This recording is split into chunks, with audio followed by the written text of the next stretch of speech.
all you need is some nice chunky wool. We're not going to be quite making this version because it's got some kind of complex macrame in the middle. We're just going to be concentrating on the woolly bit, just so it makes it more of a kind of 10-minute, really quick, easy make, and something a bit fun and maybe a bit quirky, something to try. So I thought it'd be a good idea. You can either kind of think about kind of how you might want to use it. So you can either hang it kind of up on your wall in your studio, or as a backdrop, or even just in your waiting room, or even just decorate your house, or photograph it kind of from above. And you could make a nice large one and put your basket in the middle, or make it more of a kind of composite, and photograph it and then kind of comp in a kind of basket or bowl in the middle. But yeah, there's all sorts of kind of possibilities and ideas that I've got, which I think would be amazing for this. You know, it kind of reminds me, it sounds like a big sunshine, or I thought you could make it, if you made it really dark brown in the middle, and then kind of yellow on the outside, it'd be a bit like a sunflower. So yeah, the more complex kind of version, this version is more for my members in Craft Your Creativity. They're going to be getting this bit, but I thought I'd hop on today and show you just literally the wool part, so you could make a really quick, easy one for yourself for free. So I'm going to head on and change my camera angle so you can see what I'm doing, and I'll talk to you in a minute. So for making this wreath, you're going to need some sort of macrame ring. Now these ones that I've got are made out of bamboo. So they're very lightweight. But you can also get metal ones, which are more kind of circular rounded than these ones, but this one works just as good. And then the size wise, it really depends on what you're going to use it for. So you can either use these to hang on the wall, in which case choose kind of whichever size you would like as to how big or kind of little you want the final result to be.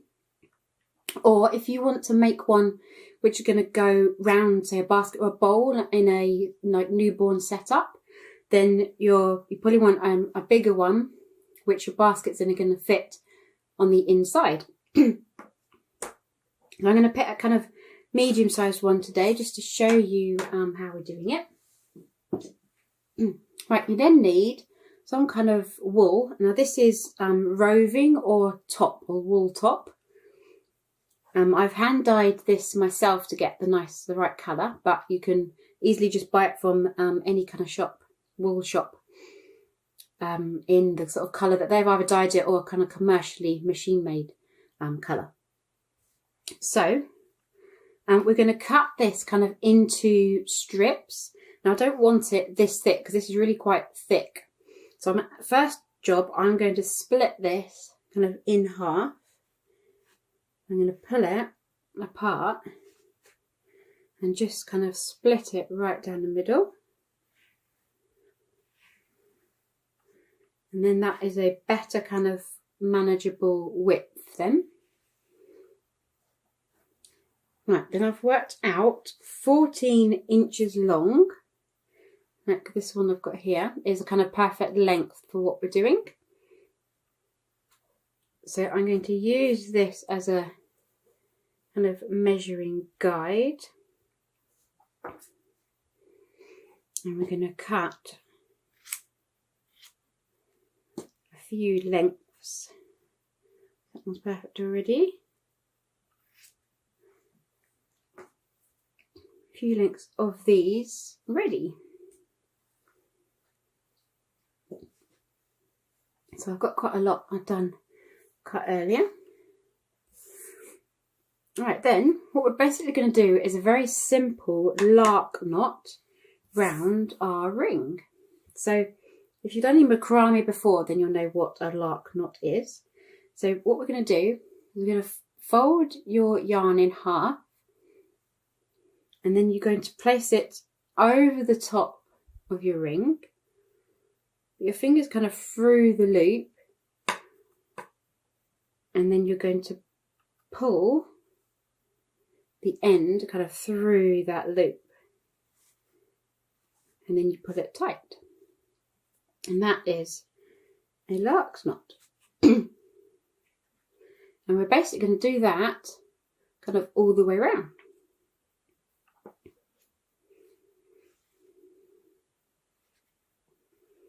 Make sure you always go over the top, not underneath, because it then looks slightly different. It looks like this, that's the back of it. So make sure you always go over the top.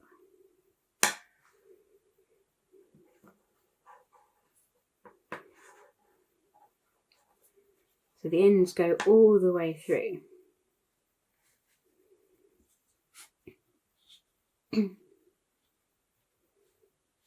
Okay. And I'm going to keep going all the way around.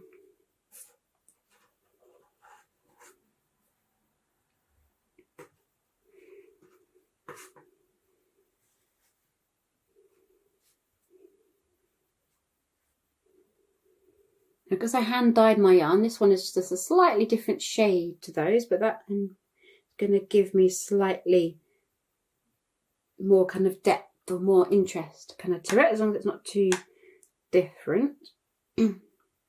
Obviously, if you commercially kind of bought it, it should all be exactly the same. So it depends on the kind of look you want. You can obviously vary the colours up, it doesn't have to be all the same. So look, see there, I did that the wrong way round. See, I went underneath. So you need to make sure you want that kind of, that loop bit to be on the top. So therefore, if you think on the top, then make sure you go kind of over the top with your loop.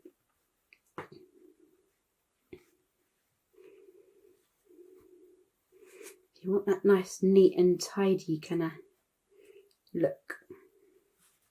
And you can push them up quite nice and tight. I mean, it depends. You can either have them really pushed up tight like that, or you can leave them a bit more spread out. Depends on the look you like in the end. So I'm going to keep going. But yeah, I was saying about the colours. You could either keep them all the same colours, have kind of varying colours. You could have kind of light to dark kind of going around your loop.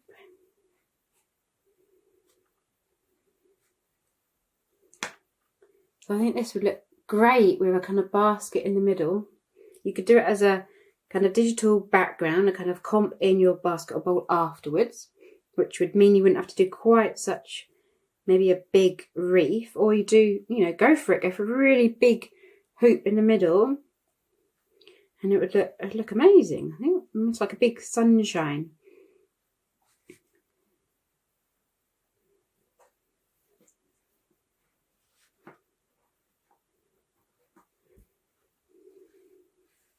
So I like to kind of smooth it down before I do the loop, so I can get it as kind of neat as I can. You know, or you just leave it to be sort of messy looking. That's the joy of wool. It can either be neat and tidy, or it can be a bit kind of more messy and it still looks really good. Again, the edges, we can go around and kind of trim the edges to make it all neat and perfect, or just leave it as it is.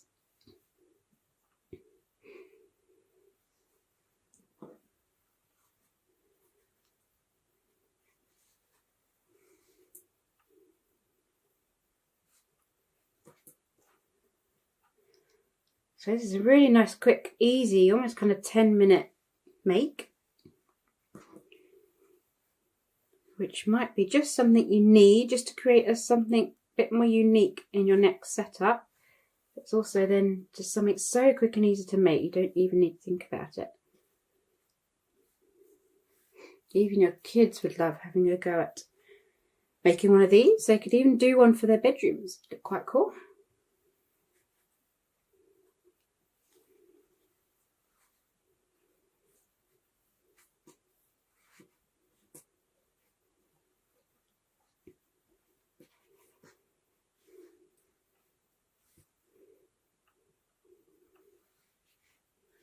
So when you're folding it, try and make the ends kind of equal, otherwise you end up with a kind of slightly wonky end once you've pulled it through.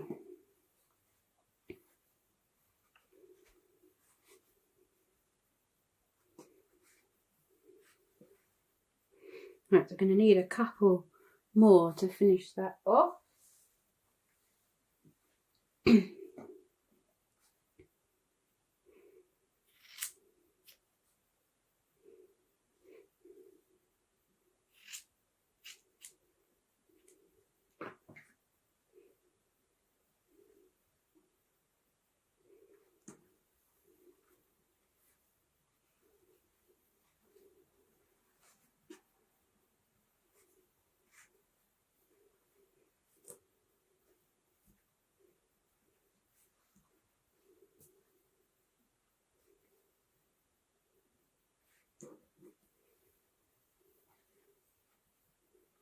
So last one, I think.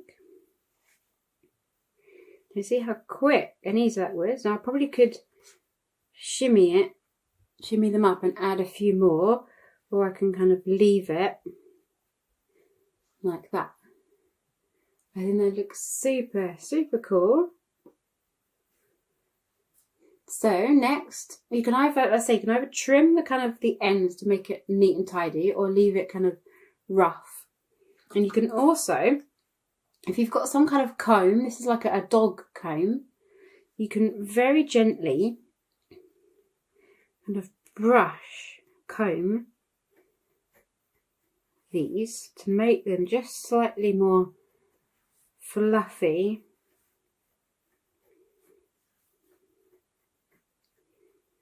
And it makes them nice and kind of smudge into each other. Just try and be quite gentle with it, because you don't want to start pulling off, because you will get bits of wool kind of coming off, but you don't want to literally pull it apart and pull loads off. So you want to be really quite gentle. But you can see there, that's starting to be nice kind of brushed effect as opposed to this side. So even just that really, really tiny bit of brushing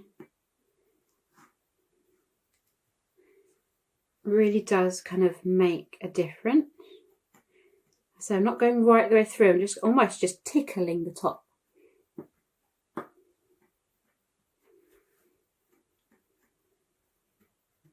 It does depend what wool you're using as well. I've used merino wool, wool top for this one. But you could use any sort of wool. You can use Shetland or Corondale. They're a bit kind of coarser, but it still works just as well. So any kind of wool that you can find really will work for this. It just needs to be, you know, wool roving or wool top.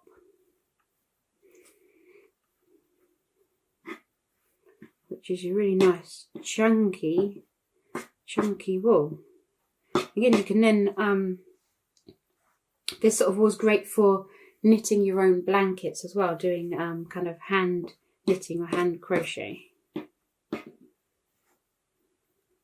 So this, it's not yarn, it's literally just wool.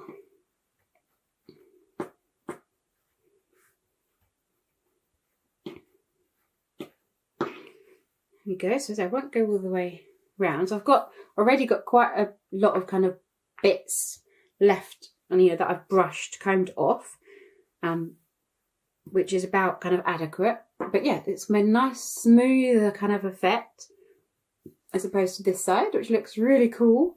And I think, you know, I quite like the way it's kind of slightly loose around the edges, but or you can, you know, neatly trim it round. And as I say, you can either use it straight on the floor, or you could hang it up as a wall hanging, which would look really cool. So yeah, so that is your easy 10-minute make. Now, if you wanted to make it a little bit more complex, I've started a new one, which I'm showing in my membership in Craft Your Creativity. I'm showing them how to make this one, which is, it's got a macrame, more of a macrame middle to it, using 100% cotton cord. So, and I've literally done kind of lark knot and then done square knots and alternating square knots all the way around the edge. And then I'm putting the wool through the kind of holes all the way around the edge. So just a little bit different, kind of the next step if you wanted to make it a bit more complex pattern. But I will show you the end result of that. But it's I'm really pleased with the results so far. It's looking really, really grand. So yes, I hope you like the idea of that, and I can't wait to see what you will come up with.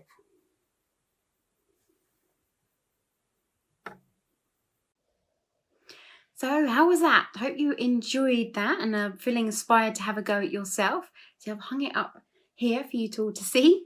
So yeah, let me know if you've got any ideas and if you fancy having a go, and yeah, the ideas that you might use it, the reason why you might want to make it, and what you would use it for, which would be really exciting to find out. So yeah, let me know if you've got any questions, where to source materials, you know, what sort of materials it is, if you don't really understand the type of roving kind of wool that you need to find to make it. Otherwise, yeah, I'll see you all in the group. Hopefully have a good week and a good making week. I want to see lots of things being made and shared in the group this week. It should be really exciting, and all nice autumnal things, or Halloween. If anybody's still doing kind of Halloween stuff, only got a few weeks left now until that, which is kind of super, well, maybe exciting, maybe probably not quite as big as it normally is this year, but we're hopefully still making things and still decorating homes for it. So yeah, I'll look out for a super exciting announcement this week to do with felted pumpkins. I'm changing kind of how I was going to do it originally. So there's going to be a free kind of tutorial-y kind of workshopy thing. So look out for that, and hopefully loads of you will join me to make that. And I'll speak to you soon. Bye.